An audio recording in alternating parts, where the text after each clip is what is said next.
invite you to have a seat. That gospel reading continues on, and it says, "Then came the day of unleavened bread on which the Passover lamb had to be sacrificed.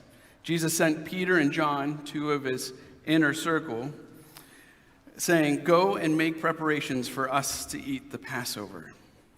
This is a meal that was a tradition. It was something that they did year in and year out. And as we've been reading through the New Testament over the last few months, we looked at Luke 2 and how Jesus went year after year with his family to celebrate the Passover in Jerusalem. And here he's with his disciples, a group of men who had been with him for 3 years, who knew him intimately and did life with him on all kinds of different avenues. And so I think this evening it would be pertinent for us just to take a look at who is sitting around the table with Jesus. Because I think it gives us a glimpse of what Jesus does in this meal. And I think there's some key words that we hear while he's changing this meal for them, but also for us. And those words are, "for you." But before we get there, who's around the table? Well, we know Judas, right? Judas, who Satan enters and betrays Jesus, gives him up to die on a cross. But sometimes we forget that Judas was a money handler for the apostles. So he had trust built up within the group. He was someone who walked and talked and ate with Jesus, not just once or twice, but for years. Someone who was loved. But here he is, sitting at the table, ready to betray Jesus. And then you got Simon the Zealot. Now, we don't know a whole lot about zealots, most of us, but they were a sect of the Jews who wanted to see a revolution. And they were going to do anything to make that happen. And so they did behind-the-scenes covert stuff to incite riots. They have weapons they make themselves called sicaries that they could hide within their garments. So they were essentially some of the first assassins at times. And we don't know where Simon fell within that group. If it was just aligning with the thought that, yes, we want a revolt, or if he was in the inside of that group. Then you have fishermen, people who worked hard for a day's labor, a day's wage. They either caught fish and the day was good, or they didn't, and they had to face the fact that they were coming home with nothing. These were men who had hard lives, day to day, working, struggling, not knowing where food or money was coming from at times. Then you got Matthew. Matthew, the tax collector, and as we've been reading through Luke especially, we see that tax collectors have their own designation, right? The Pharisees, these people who know the law inside and out, they always say, well, you eat with tax collectors and sinners. These are people who had bought their way into a Roman position and lorded it over people and stole their money and cheated them out of things because they increased the taxes just to pad their own pockets. We see that with the story of Zacchaeus. But here is Matthew sitting at the table with Jesus. These men who are around Jesus are ordinary guys who are broken. They have their own life that they've dealt with, the hard times and the good times, the brokenness and the joy. And as they sit there with Jesus, there's a recognition that something special is happening. They've walked with Jesus. They've talked with him. They know that he is the Messiah. They know that something special and extraordinary is going to happen. Some of them may have thought it was coming through kind of a martial law, and it's going to be militaristic. Some of them thought it might have been political and wanted Jesus to come as he was riding in on that donkey to come in and just declared king right there. And Jesus had another thought in mind, a thought that would go beyond these 12, and it would go into the lives of all. He knew what was going to happen just mere hours from sitting at the table with these gentlemen. He knew that what they knew in their head would be disconnected from their heart as he was arrested in the garden.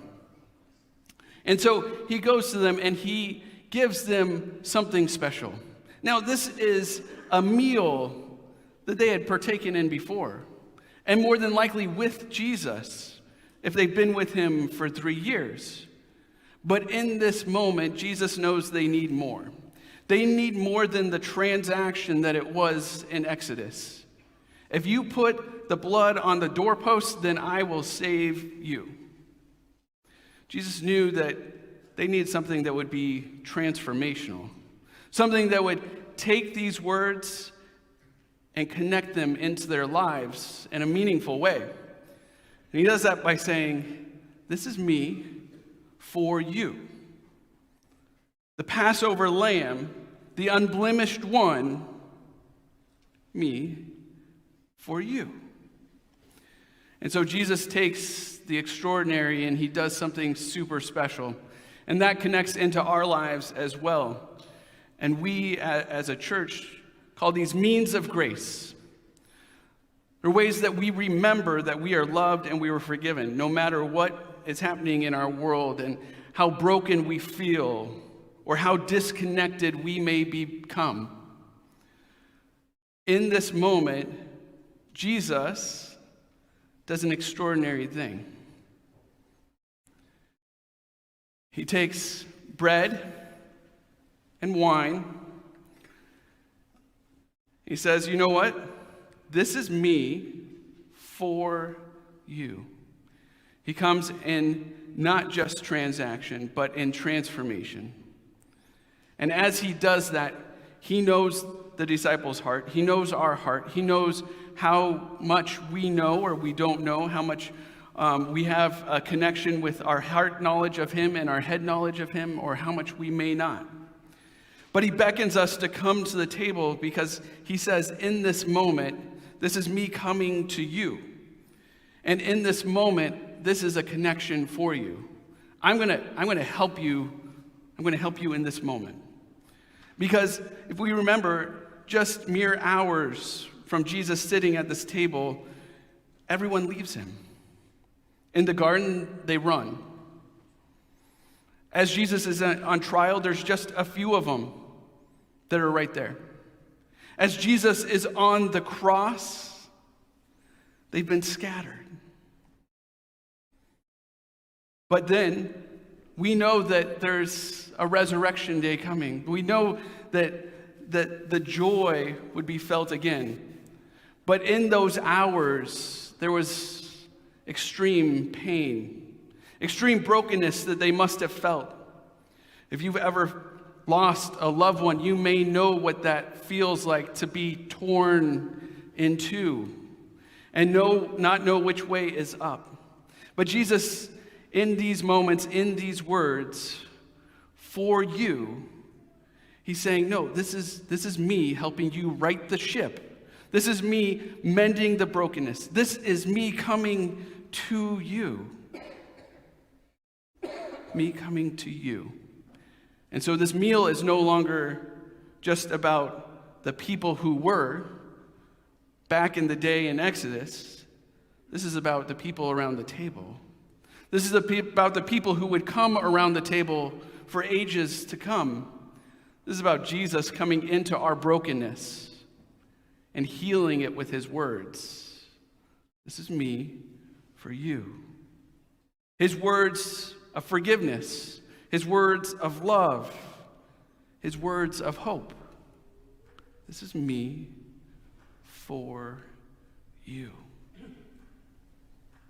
As we partake in the meal, we come to the table and we each have our own things that are happening in life. We each have our struggles. We each have our brokenness. We each have our joys. We each have our celebrations. And Jesus knows it all. He knows that when we come to the table, we're not perfect. He knows that when we come to the table, we're coming because we need him. And so, as we come to the table in just a few minutes, hear these words of Jesus comes to you. And the words of for you actually mean something. They mean that he has come into your brokenness. He has come into your joy, and he brings a hope for tomorrow. I'm going to invite you to stand as we look at the rest of this account from Luke.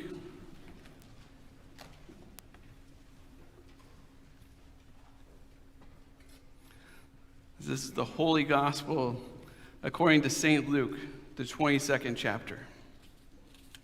Then came the day of unleavened bread.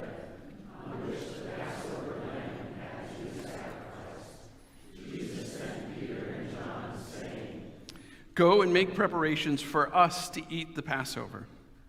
Where do you want us to prepare for it? They asked. He replied, as you enter the city, a man carrying a jar of water will meet you. Follow him to the house that he enters and say to the owner of the house, the teacher says, where is the guest room, where I may eat the Passover with my disciples? He will show you a large upper room, all furnished. Make preparations there.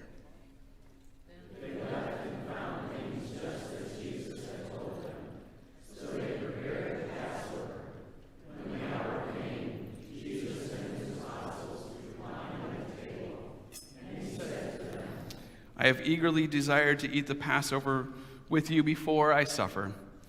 For I tell you, I will not eat it again until it finds fulfillment in the kingdom of God. After taking the cup, he gave thanks and said, take this and divide it among you. For I tell you, I will not drink again of the fruit of the vine until the kingdom of God comes. And he took bread, and after giving thanks, he gave it to them, saying, this is my body given for you. Do this in remembrance of me. In the same way, after the supper, he took the cup, saying, this cup is a new covenant in my blood, which is poured out for you. This is the gospel of the Lord. Thanks be to God. The peace of the Lord be with you always.